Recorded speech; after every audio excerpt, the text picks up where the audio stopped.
Gravando.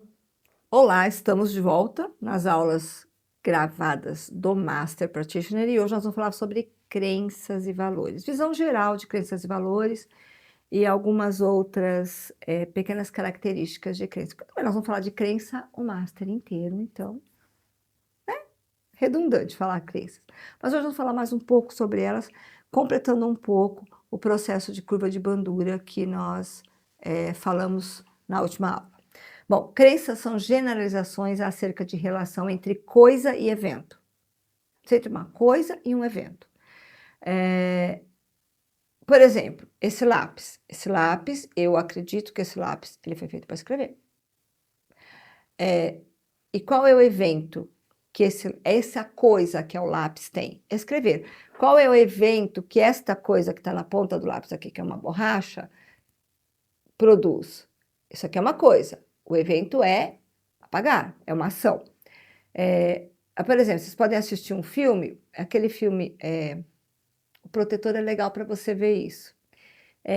Ele usa uma caneta como uma arma mortal. Então, aquela caneta não é para escrever, é uma coisa que para ele é uma arma.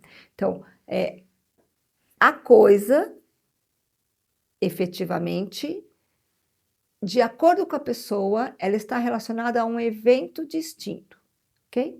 Para vocês entenderem o que é uma crença. Então, é uma generalização. Eu acredito que esse lápis serve para várias coisas ao invés de escrever. Ou eu só acredito que ele serve para escrever, não serve para mais nada, tá bom? Bom, é um componente essencial da estrutura profunda. Uma vez um aluno chegou a mim e falou assim, Fátima, que M, falou até os palavrões. E ele falou, pô, lá no Pratiste você falava para eu esquecer conteúdo e me focar no fato. E eu falava assim, quando a gente está trabalhando com ambientes, comportamentos e capacidades dentro dos níveis neurológicos, nós nos atemos ao fato, exclusivamente ao fato. Quando a gente começa a trabalhar crenças, valores e identidade, que é a linha acima ainda, nós temos que tomar muito cuidado com o conteúdo das coisas. Ou seja, nós começamos a virar fofoqueiros. A gente adora ouvir a história do outro quando o negócio é crença.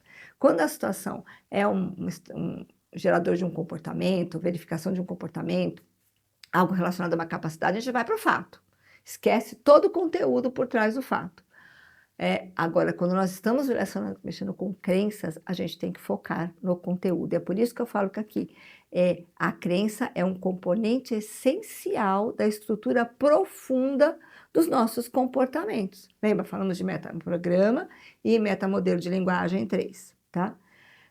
Geralmente, ela é uma generalização sobre causa, significado e limite. Sobre causa e efeito, significado e limite. Nós vamos passar isso para vocês entenderem com mais calma mais para frente. É também uma generalização em relação ao mundo ao nosso redor. Nossos comportamentos, nossas capacidades e nossas identidades. Nós estamos generalizando tudo relacionado a isso.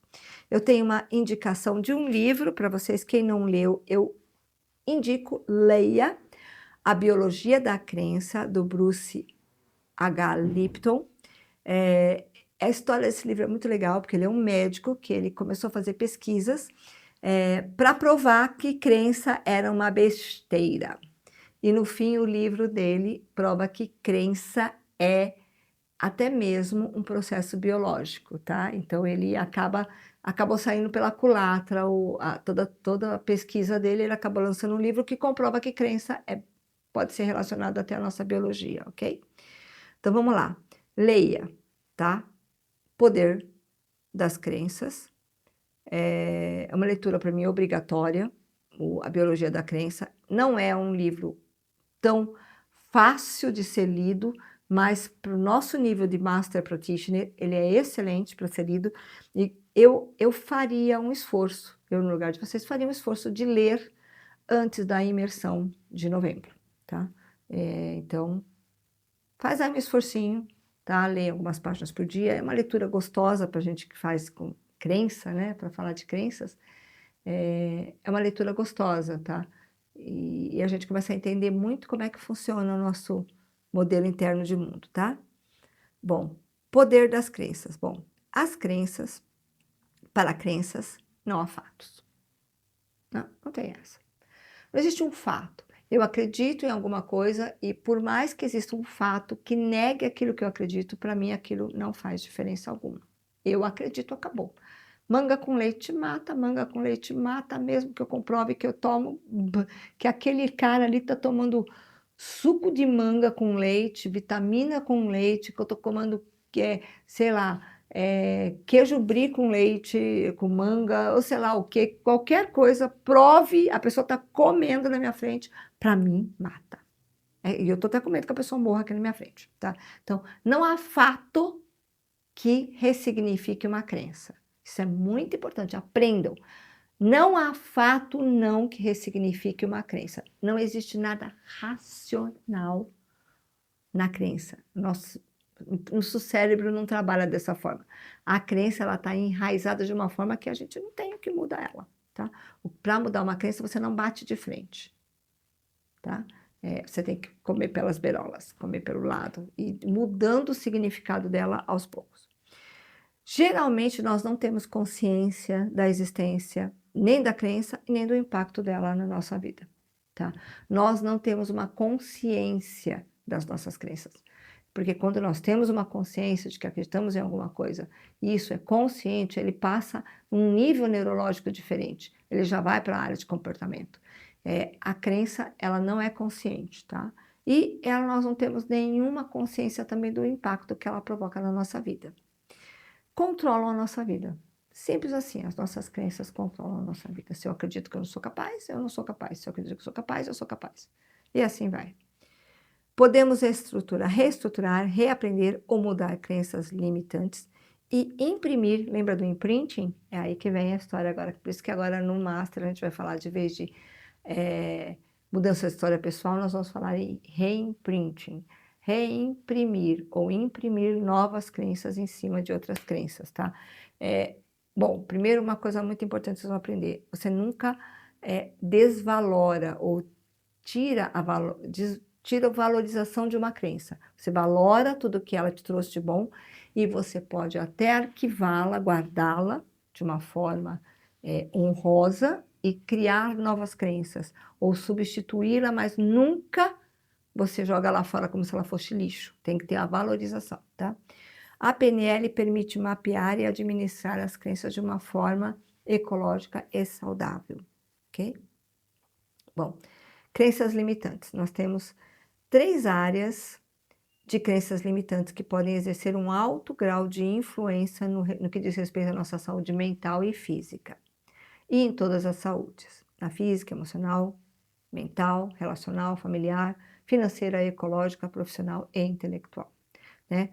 As crenças limitantes, elas exercem um alto grau de influência e de impacto em todas as nossas saúdes.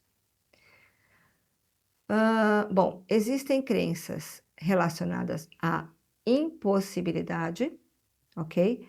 Que é o objeto desejável, ele não é atingível, então não importa o quanto eu estude, não importa o quanto eu trabalhe, não importa o quanto eu me dedique, quanto mais eu me esforce e mais eu me sacrifique até mesmo, eu nunca serei um profissional de sucesso. Essa é uma crença de impossibilidade. Crença de impotência. O objetivo é possível, mas eu não sou capaz de conseguir, tá?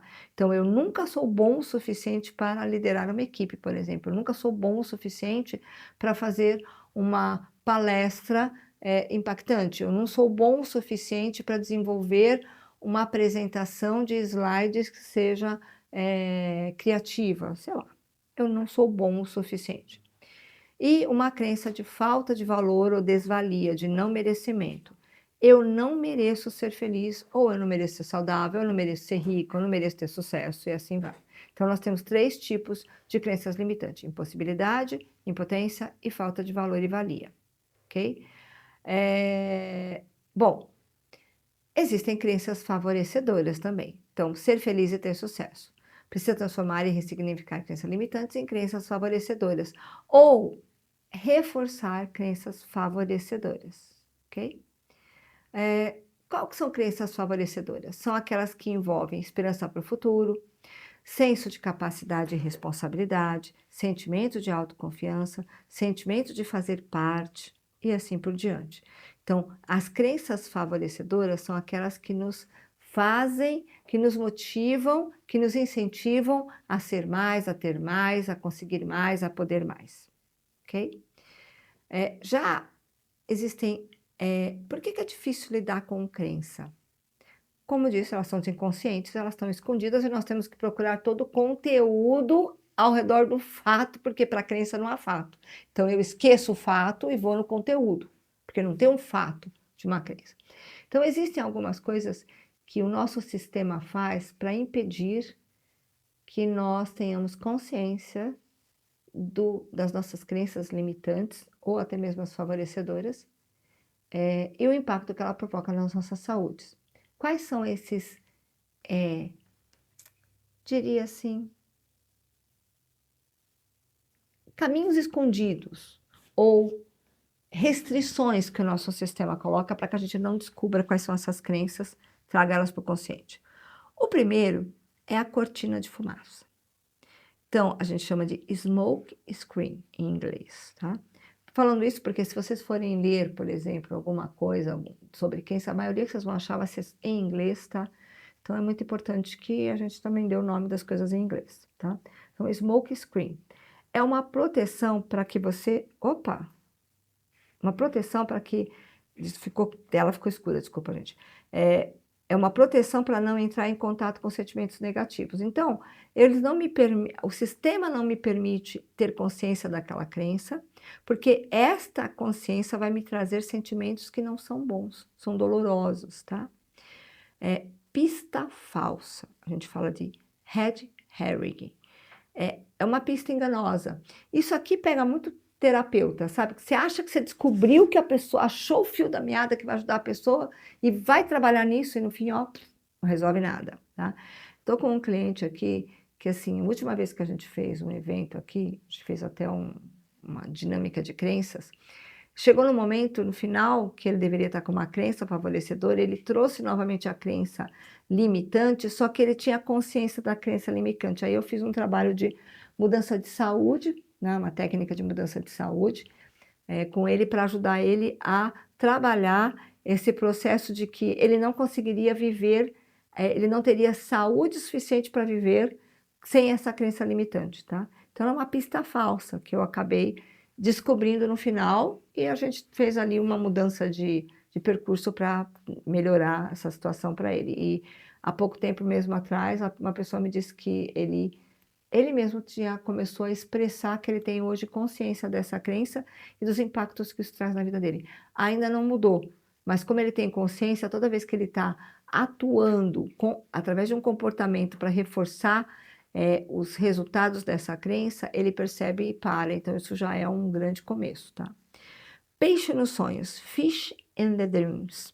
É projetar crenças no comportamento dos outros. Ah, ela tá vendo? O que ele tá fazendo? Tá vendo? Olha, ele tá fazendo isso por causa disso, daquilo. E você acaba olhando para as pessoas e reforçando as suas próprias crenças com base no comportamento do outro. Massa crítica ou critical mass.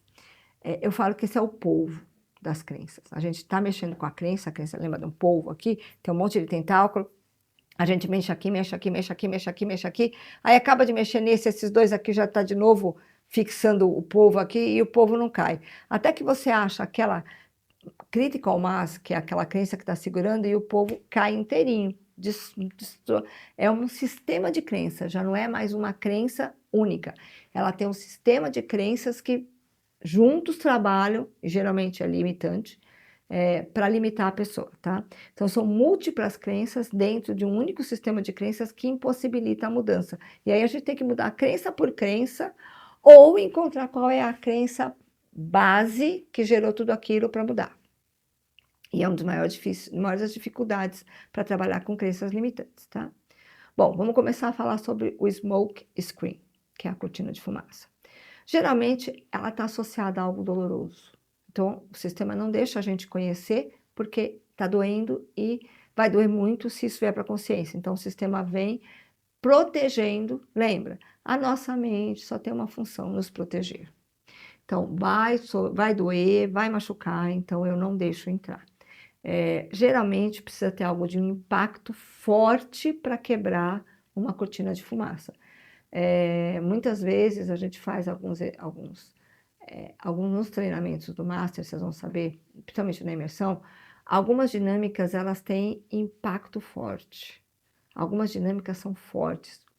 Chega até a dar a sensação de você estar se machucando emocionalmente, mas não é. É para quebrar justamente essa cortina de fumaça de que acha que a gente está, porque a gente está praticando PNL, a gente sabe tudo. Não funciona assim, né? A gente tem que continuar praticando, praticando e aprendendo, aprendendo, nunca acaba. E para evitar isso, a gente acaba entrando com uma dinâmica um pouco mais forte, mais direta, né? Para mudar alguma coisa, tá? Significa que você está muito perto da raiz, tá? Do problema. Quando essa cortina de fumaça aparece, começa a esconder, é porque a gente está muito perto, tá? A gente foca na fumaça, atrás da fumaça a gente vai encontrar a solução do problema. Não é fácil lidar com isso, é prática, mas a gente vai aprender a lidar com isso e vai praticar bastante, tá? Na maioria das vezes, quando se ultrapassa essa cortina de fumaça, como se ela estivesse aqui, você ultrapassa ela, a real crença e a causa da crença, tá? Com a sua consequência se apresenta, tá? Então, é uma persistência, a gente tem que continuar persistindo até ultrapassar essa cortina de fumaça. O próximo é o red herring, que é a pista falsa. Pista falsa é conhecida como agenda oculta. Então, muita gente fala assim, tem uma agenda oculta aí atrás, né? O que está escondido aí atrás? Qual é o ganho que está aí atrás, tá? Essa agenda oculta é um desvio que o sistema faz para que a gente não encontre a real causa, a real crença que está ali, tá? Então, ela geralmente esconde uma dor, ela é um pouquinho menos dolorosa do que a outra, mas ainda esconde uma dor, e engana o próprio sujeito. Ele acredita que está melhorando, ele acredita nessa pista falsa, ele acredita que mudou. Quer ver uma coisa muito comum? É emagrecimento. A gente trabalha com pessoas que têm processo de não conseguir emagrecer, e ela começa a falar, não, mas eu já estou melhorando, eu já estou começando a controlar a minha comida. Ele acha que está controlando o que come, mas ainda não está controlando. Então, isso é uma pista falsa, ok? É uma maneira que o sistema tem para criar um desvio para que a gente não encontre a real crença limitante que está ali atrás, ou o problema que está relacionado a algum valor, e aí a gente continua trabalhando e vai, pega um caminho errado, e você é aquela história, você está indo para Belo Horizonte, quando você chega no Rio, você fala assim, caraca, não era para Belo Horizonte que eu estava indo, né? Ela tira a gente totalmente do foco e por um grande tempo. Então, é muito importante a gente estar muito no rapport para entender isso e perceber que isso aí é uma pista falsa, viu? Bom, Fish in the Dreams. É interessante isso que é o peixe nos seus sonhos. É quando a gente como terapeuta ou como mesmo a gente trabalhando na gente mesmo, com os nossos próprios valores, a gente começa a criar subterfúgios para justificar aquela crença, tá? É o local onde parece que não tem mais aonde, você chega num beco sem saída e é onde você consegue fazer a mudança, mas aquele beco sem saída para você acaba sendo uma justificativa para que aquela crença fique válida, tá? É o tipo de enfiar o mapa no outro, tá?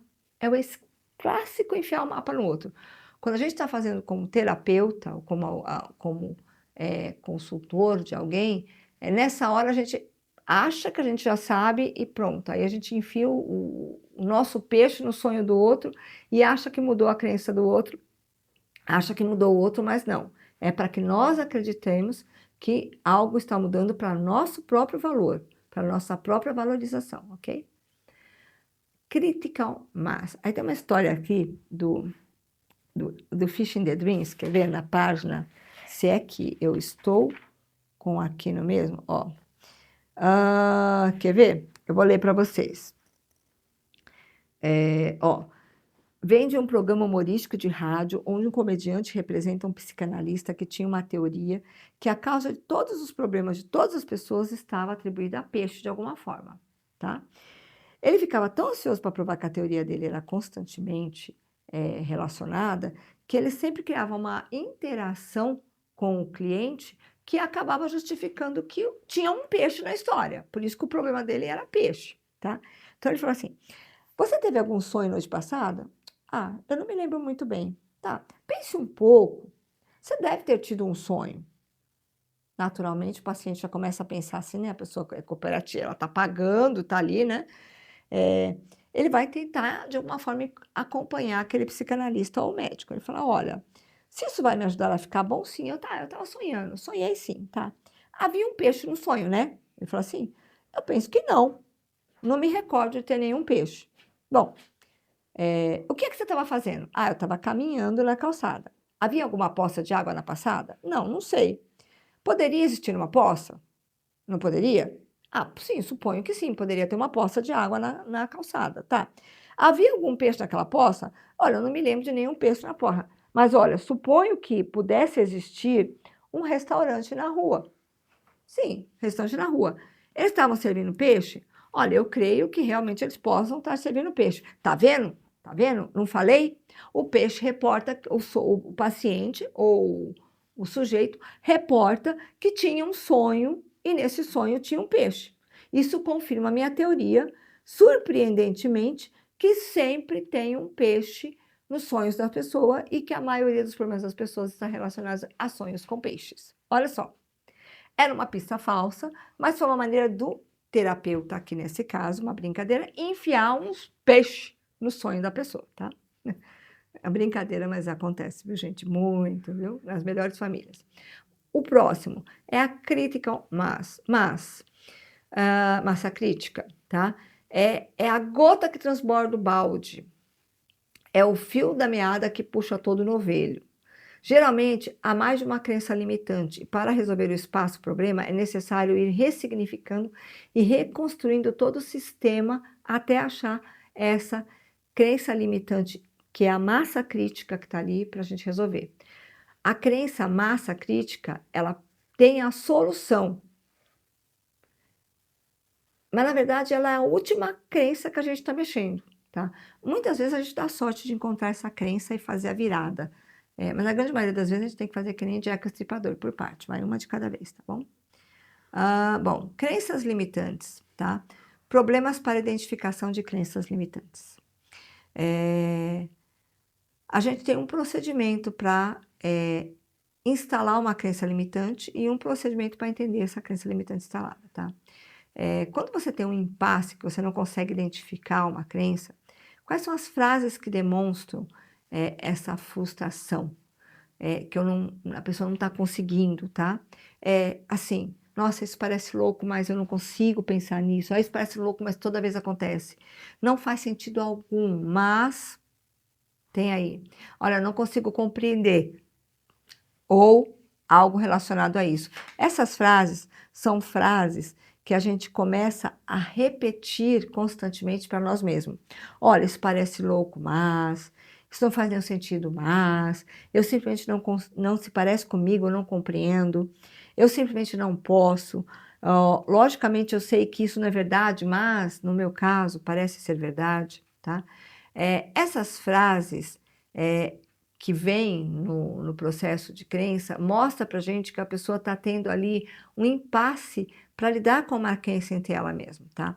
Então, as crenças surgem de perguntas não respondidas. Então, como é que a gente vai fazer essa pergunta para que a pessoa responda essa pergunta para a gente? Se a gente não sabe como resolver uma situação, por exemplo, de uma crença de incapacidade, então a gente vai fazer perguntas relacionadas a como essas crenças podem ser ressignificadas. E essas perguntas, elas são essenciais para ressignificar uma crença. Então, ali na página 116, por enquanto, de vocês, tem um pequeno gráfico, tá? Tem uma crença limitante e tem uma resposta para crenças que vai trazer uma crença atualizada, que tem uma intenção positiva e que tem pressuposições e suposições. Então, a gente vai fazer perguntas com base no como, ok? Exemplo, é perigoso tentar algo novo. Como posso experimentar algo novo e ficar a salvo? Então, eu chego lá e falo, olha, é perigoso eu tentar ir para o centro da cidade sozinha, de metrô e ônibus, sendo que eu sempre fui de carro. Eu falo assim, como seria experimentar ir para o centro da cidade de metrô e ônibus e ficar a salvo? Então, é uma forma de criar uma pergunta com base no como. Lembrando, gente, quando a gente pergunta por quê, a gente vai voltar para a crença. E nós não queremos voltar para a crença, nós queremos entender e ressignificar essa crença de uma maneira positiva. Então, nós vamos fazer perguntas relacionadas ao como. Então, é criar perguntas de como. E além do que está aqui na página de vocês, na página.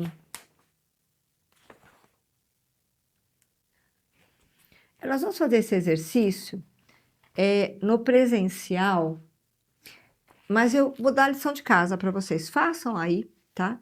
Esse exercício da página 117, que não é um exercício, mas está assim, olha. Como simples exercício, experimente transformar as seguintes crenças limitantes em questões de como. É perigoso tentar algo novo. Como posso experimentar algo novo e ficar a salvo?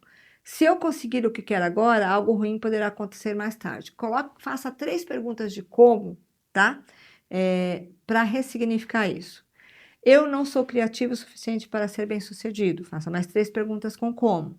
Eu estou velho demais para realmente aprender alguma coisa nova. Faça 3 perguntas com a palavra como, com a pergunta como. Eu sou jovem demais para ter alguma coisa importante para contribuir. Faça perguntas de como também para essas frases. Está na página 117, tá? Faça porque vale a pena, tá? Para vocês treinarem esse como. Isso quando a gente pega umas pessoas desafiantes e lidar com crença desafiante, a gente começa a ficar sem perguntas na ponta da língua, mesmo no rapport. Então, pratique o como, ok? Bom, crenças. Existem 2 formas de estabelecer uma crença: através de um forte impacto, né? Ou através da repetição. Só que existe uma coisa muito importante nos 2 movimentos, tanto forte impacto quanto repetição. A crença realmente tem uma alta influência de uma pessoa significativa. Então, se você escuta dos seus pais que você não é capaz, se você escuta dos seus pais, por exemplo, você é muito novo para expressar a sua opinião e trazer alguma coisa inteligente. Ele vai ser sempre novo, tá? E assim vai. Então, a pessoa significativa, ela imprinta crenças nas outras sem perceber. E os nossos pais são as pessoas mais significativas. Aí vem para os nossos professores, pessoas de sucesso que nós queremos modelar, e assim vai, tá? Então, sempre existe um forte impacto de pessoas significativas nas crenças, tá? Então, geralmente, pessoas significativas impactam na construção de crenças, tanto limitantes quanto favorecedoras. Tem uma... Eu participei de um evento outro dia, de um rapaz que ele falou uma coisa muito interessante. Ele é um empresário de sucesso, palestrante de sucesso também. E quando ele era menino, ele estava fazendo teste para fazer comerciais de TV. E ele tinha que decorar textos nesses testes. E ele falava, eu não consigo decorar. E a mãe dele falava assim para ele, não, você consegue, inclusive eu vou te ajudar nisso, mas você faz sozinho. E ela sempre estimulou muito ele nisso. Hoje ele é um palestrante de sucesso e ele fala que a minha mãe foi a pessoa que mais me estimulou. Ela estava, através de ser uma pessoa significativa na vida dele, estimulando ele a ter crenças favorecedoras de que ele é um excelente palestrante, uma pessoa de sucesso. E hoje ele é uma pessoa de sucesso, um excelente palestrante, tá? Os nossos relacionamentos com pessoas significativas dão suporte no nosso nível de identidade e a nossa identidade está suportada por crenças e valores, tá? Então, é muito importante. As pessoas significativas são muito importantes na nossa vida, tá? Bom, crenças limitantes. Nós precisamos reconhecer e identificar a intenção positiva, primeira coisa. Depois, pegar as suposições e pressuposições que dão base a essa crença, ampliar a causa e efeito, trabalhar as questões como E, por fim, verificar relacionamentos importantes com pessoas significativas. Então, nós temos cinco processos para trabalhar com crenças limitantes. Vamos reprisar. Reconhecer e identificar a intenção positiva dessa crença limitante. Verificar quais suposições e pressuposições que dão bases a essa crença. Ampliar a causa e o efeito dessa crença, quais são os impactos que ela tem. Trabalhar pelo menos 3 questões de como. E, gente, é pelo menos 3 questões de como. Eu acho que vocês podem explorar isso para dezenas de questões de como. Quanto mais, melhor. E depois verificar quais são os relacionamentos importantes com pessoas significativas relacionadas àquela crença. Em geral, tem pai, mãe, professor, mentor envolvido nessa história, ok? Bom, avaliar, como é que nós avaliamos uma crença, tá? Como é que a gente avalia a crença no processo de mudança, ok? Isso tá lá na página 118. Eu não sei quanto tempo nós já temos de aula. Nós vamos dar uma paradinha, tá? E nós vamos para essa parte de avaliação de crenças para a próxima aula, ok? Porque senão essa aula vai ficar muito extensa, ok? Então, a partir de avaliação de crenças para a próxima aula. Até mais, gente.